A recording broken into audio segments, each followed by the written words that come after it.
سر میرا ایک کویشچن ہے کہ میں وحید الدین خان پہ میری پی ایچ ڈی بھی اب میری ہو چکی ہے، اس کے اوپر کچھ بکس بھی آ رہی ہیں. تو وحید الدین خان کی کتاب جو ہے تعبیر کی غلطی، اس میں سارا اس کے جو خطوط کا جو حصہ ہے جس پہ اس نے خطوط لکھے ہیں مولانا مودودی صاحب کو اور مختلف اسکالرس کو، اس میں سر وہ بڑی بتکرار کہتے رہے ہیں کہ میرے جو کویشچن ہیں، جو تشنگی میرے اندر موجود ہے ایک اس کی، مجھے اس کا جواب چاہیے. مجھے بتائیں کہ جو اس کا مذہب کی جو یہ سیاسی تعبیر ہے اس کے اوپر میرے یہ اشکالات ہیں. لیکن سر یہ آئی واز فیلنگ سر کہ اس کی طرف سے مودودی صاحب کی طرف سے کوئی ایسا خاص جواب نہیں آیا، بلکہ ان کی ڈیتھ تک ان کی طرف سے کوئی جواب نہیں آیا. حالانکہ جو تعبیر کی غلطی کتاب ہے اس کے اوپر جو ابو الحسن علی ندوی خود آپ نے اس کے حوالے سے جو لکھا ہے، اتنی امپورٹنٹ کتاب منظور نعمانی صاحب نے بھی لکھا ہے اس کے اوپر. لیکن اتنی امپورٹنٹ کتاب جب آپ کی فکر پہ سوال اٹھاتی ہے، ایسی کتاب جب لکھی جائے اور اس کے جواب میں اتنے بڑے اسکالر جتنے مودودی صاحب he was too big scholar, تو ان کی طرف سے سر یہ خاموشی کیوں ہوتی ہے؟ آپ کا اپنا ذاتی فہم اس سلسلے میں کیا ہے؟ اگر تو آپ یہ سمجھتے ہیں کہ خاموشی ہی رہی تو میں ادب کے ساتھ تصحیح کروں گا، ایسا نہیں ہے. انہوں نے سورہ شورا کی تفسیر میں اس کا جواب دیا ہے اور بڑا تفصیلی جواب دیا ہے، وہ آپ دیکھ سکتے ہیں.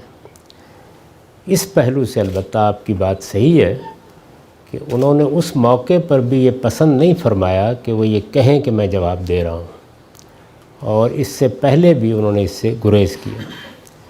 اس گریز کے بہت سے وجوہ ہوتے ہیں، یعنی آدمی کیوں بعض موقعوں پسند نہیں کرتا کہ وہ براہ راست کسی چیز کا جواب دے. میں نے عرض کیا کہ اس کے بہت سے وجوہ ہوتے ہیں. ایسا ہوتا ہے کہ یہ متعین ہو جاتا ہے کہ مخاطب جس جگہ سے چیز کو دیکھ رہا ہے میں شاید اس جگہ سے اس کو دکھا نہیں سکوں گا. یہ واضح ہو جاتا ہے کہ مخاطب کے جو مقدمات ہیں وہ ایک ایسا کسر بن چکے ہیں کہ بہت وقت چاہیے، سارے کام چھوڑ دینے پڑیں گے تب جا کے وہ کسر مسمار ہوگا. اسی طریقے سے ایسا بھی ہوتا ہے کہ آپ استدلال دوسرے کے استدلال کو دیکھ رہے ہوتے ہیں اور واضح ہو جاتا ہے کہ یہ یہاں غلطی کر رہا ہے، لیکن اس کو سمجھانے کے لیے صرف وہاں تردید کافی نہیں ہوتی، اس کے مقدمات کو پہلے اٹھانا ضروری ہوتا ہے. اور اس میں پھر وہی وقت، التفات، یہ سب چیزیں.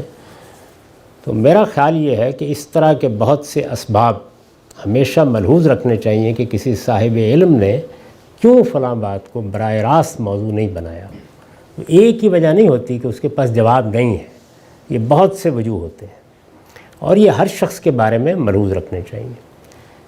مجھے خود یہ خیال رہا ایک لمبے عرصے تک، کیونکہ میں نے تعبیر کی غلطی کا مطالعہ کیا ہے غالباً 73-74 میں.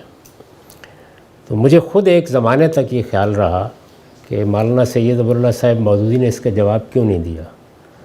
لیکن جب میں نے ان کا جواب پڑھا سورہ شورا میں تو اب میں بتا سکتا ہوں کہ کیوں نہیں دیا. تو اس لیے آپ جواب کو پڑھ لیں، ہو سکتا ہے کہ آپ بھی پڑھنے کے بعد اسی نتیجے تک پہنچیں. باقی میرے نزدیک مولانا وحید الدین خان کی تنقید بالکل درست ہے ان کے اوپر، یہ ایک الگ بات ہے. لیکن مولانا سید ابو اللہ صاحب مودودی کے بارے میں یہ گمان کرنا کہ انہوں نے بزدلی دکھائی یا انہوں نے جان بوجھ کے جواب نہیں دیا یا ان کے پاس جواب نہیں تھا، میں مولانا کی ذات کو اس سے بہت بلند سمجھتا ہوں. ایسا نہیں.